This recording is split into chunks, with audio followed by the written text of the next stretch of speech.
Number one, put God first. Put God first in everything you do. Everything that you think you see in me, everything that I've accomplished, everything that you think I have, and I have a few things, everything that I have is by the grace of God. Understand that. It's a gift. 40 years ago, March 27th, 1975, it was 40 years ago, just this past March, I was flunking out of college. I had a 1.7 grade point average. I hope none of you can relate. I had a 1.7 grade point average. I was sitting in my mother's beauty shop. They still call it beauty shops now? What they call it now? Yeah, I was sitting in the beauty parlor. I was sitting in my mother's beauty parlor, and I'm looking in the mirror, and I see behind me this woman under the dryer. And every time she looked up, every time I looked up, she was looking at me, just looking me in the eye. And I didn't know who she was, and I said, she said, somebody give me a pen, give me a pencil, I have a prophecy. March 27, 1975, she said, boy, you are going to travel the world and speak to millions of people. Now, mind you, I was flunked out of college. I'm thinking about joining the army. I didn't know what I was going to do, and she's telling me I'm going to travel the world and speak to millions of people. Well, I have traveled the world, and I have spoke to millions of people. But that's not the most important thing, the success that I had. The most important thing is that what she taught me and what she told me that day has stayed with me since. I've been protected. I've been directed. I've been corrected. I've kept God in my life, and it's kept me humble. I didn't always stick with him, but he always stuck with me. So stick with him in everything you do. If you think you want to do what you think I've done, then do what I've done and stick with God. Number two, fail big. That's right. Fail big.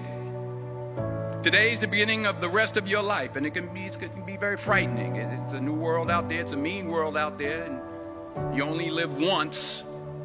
So do what you feel passionate about.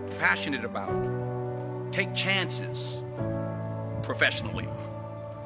Don't be afraid to fail. There's an old IQ test, was 9 dots, and you had to draw 5 lines with a pencil within these 9 dots without lifting the pencil. The only way to do it was to go outside the box. So don't be afraid to go outside the box. Don't be afraid to think outside the box. Don't be afraid to fail big, to dream big. But remember, dreams without goals are just dreams, and they ultimately fuel disappointment. So have dreams, but have goals. Life goals, yearly goals, monthly goals, daily goals. I try to give myself a goal every day. Sometimes it's just to not curse somebody out. Simple goals, but have goals. And understand that to achieve these goals, you must apply discipline and consistency. In order to achieve your goals, you must apply discipline, which you have already done, and consistency every day, not just on Tuesday and miss a few days. You have to work at it every day. You have to plan every day. You've heard the saying, we don't plan to fail, we fail to plan. Hard work works. Working really hard is what successful people do. And in this text, tweet, twerk world that you've grown up in, remember, just because you're doing a lot more doesn't mean you're getting a lot more done. Remember that. Just because you're doing a lot more doesn't mean you're getting a lot more done. Don't confuse movement with progress.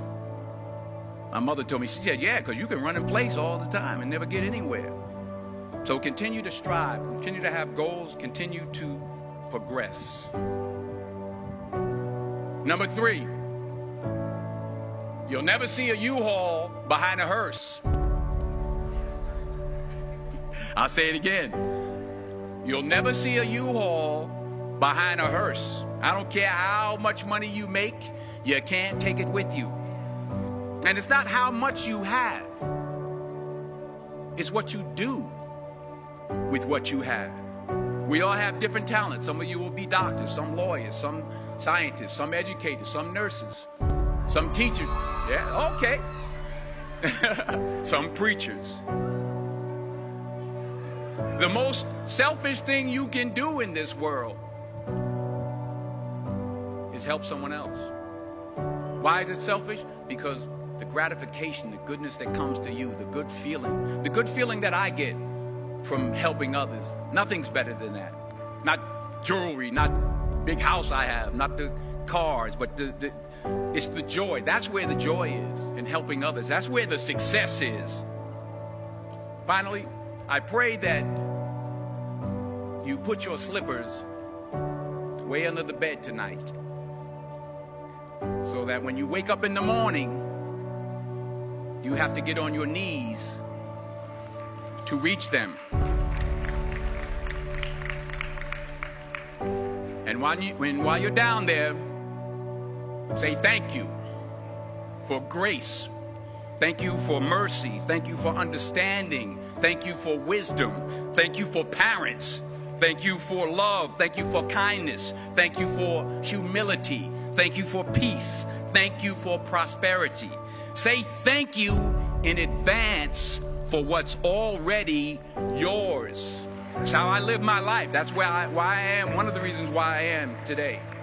Say thank you in advance for what is already yours. True desire in the heart for anything good is God's proof to you, sent beforehand to indicate that it's yours already.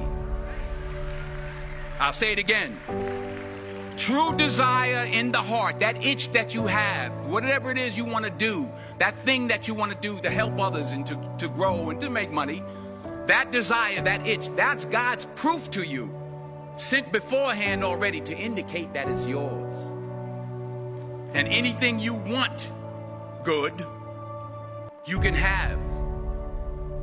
So claim it. Work hard to get it. When you get it, reach back. Pull someone else up. Each one, teach one. Don't just aspire to make a living. Aspire to make a difference.